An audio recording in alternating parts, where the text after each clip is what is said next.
सुप्रभात विद्यार्थी मित्रों। विवेकानंद हिंदी हाई स्कूल कक्षा 11 चैप्टर 7, जहाँ हमने दूसरे श्लोक तक देखा था। अब आगे का श्लोक तीसरा। जग्राह पाठ्य मुग्वेदाश्यभ्यो गीतमेव च यजुर्वेदादभिनयान रसानार्थ वर्णनादपि। तो अब यहाँ भरत मुनि ने अपने नाट्य की रचना करने के लिए किस में से क्या क्या लिया। तो इस श्लोक में लिखा है जग्राह पाठ्य मुग्वेदातम सब। उन्होंने यानी कि आचार्य भरत ने ऋग्वेद में से संवाद, पाठ्य यानी कि संवाद, सामस्यम गीतमेव च, सामवेद में से गीत, यजुर्वेदान अभिनयान, यजुर्वेद में से अभिनय, और रसानार्थ वर्णनादपि, और अथर्ववेद में से रस को ग्रहण किया। तो यहाँ पे दो शब्द हैं। सबसे पहला पाठ्य। तो हम इस शब्द को पहले समझते हैं कि पाठ्य, तो पाठ्य यानी नाट्य विद्या में भिन्न भिन्न पात्रों के द्वारा, पाठ्य में भिन्न भिन्न पात्रों के द्वारा उच्चारित किए जाने वाले संवाद को पाठ्य कहा जाता है।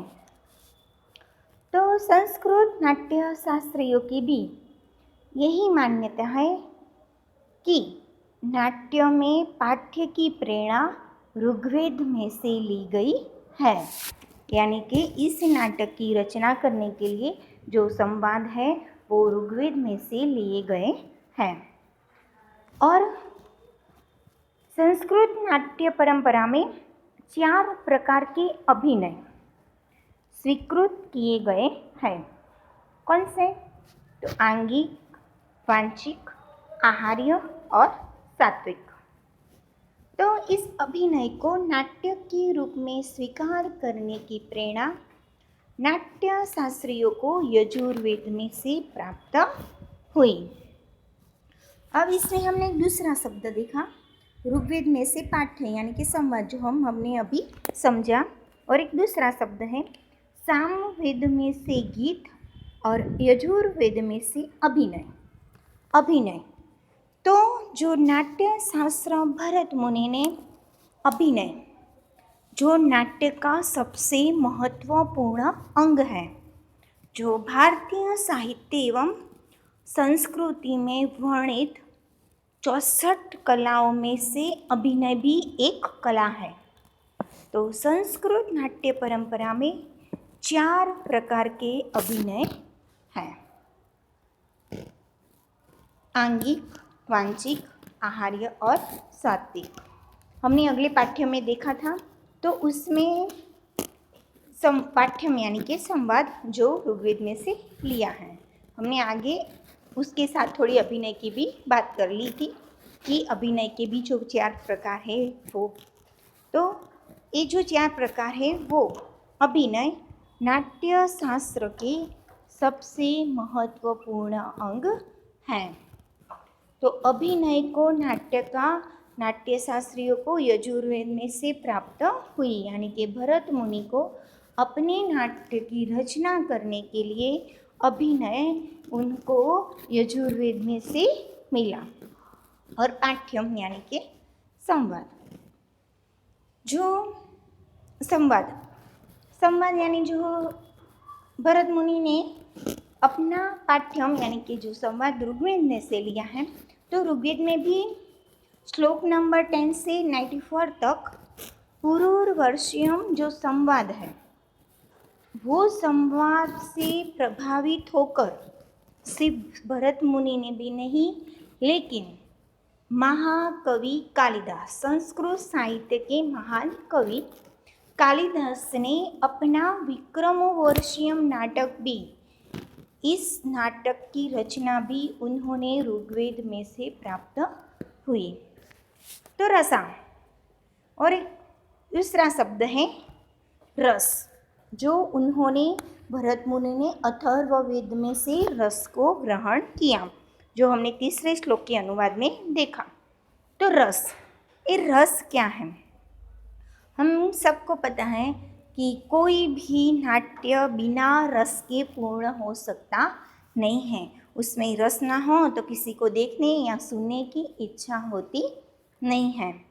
तो संस्कृत साहित्य में 9 रसों का वर्णन किया हुआ है। कौन से 9 रस? श्रृंगार, हास्य, करुण, वीर, रौद्र, भयानक, विभिन्न, अद्भुत एवं शांत। ये 9 रसों का वर्णन संस्कृत साहित्य में है, जो इस रस को भरत मुनि ने अथर्ववेद में से ग्रहण किया है। अब आगे चौथा श्लोक देखते हैं। क्वचिन् रमः क्वचित् क्रीडा क्वचित् द्वर्थः कंचित् क्षमः। कंचिक यानी कि कहीं कहीं धर्म, कहीं क्रीड़ा, कहीं अर्थ, कच्चित क्षम, कहीं कच्चित हास्यम, कहीं अर्थ यानी वित्त यानी कि पैसा, कहीं शांति, कहीं हास्य, कच्चिंद्रास्यम कहीं हास्य, कच्चिन युद्धम कहीं युद्ध, कच्चित काम कहीं कामना, कच्चिंद्रध कहीं वध। तो ये सब जो नाट्य में होता ही है।